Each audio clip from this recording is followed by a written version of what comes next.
should be where you've got the least amount of stress. So the way you do that is you make sure that you spend sufficient.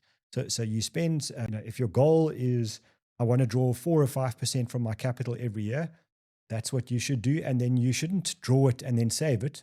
You should draw it and use it. Yeah. That's Yes. we want you to have a high quality of life here. And part of a high quality of life is spending appropriately.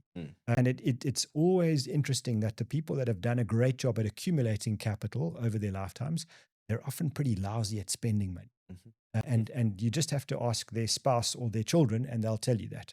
And so you've got to give yourself the freedom to say, I'm allowed to spend this money. I and my family deserve it. So even if you think, well, I'm not suddenly going to go and start eating out at fancy restaurants or flying business class. It's just not in my nature. That's okay. But maybe use some of the money to go and see your kids, or to go on holiday with your adult children, or take your grandkids, or do stuff that Yeah. gives you meaning and purpose and value.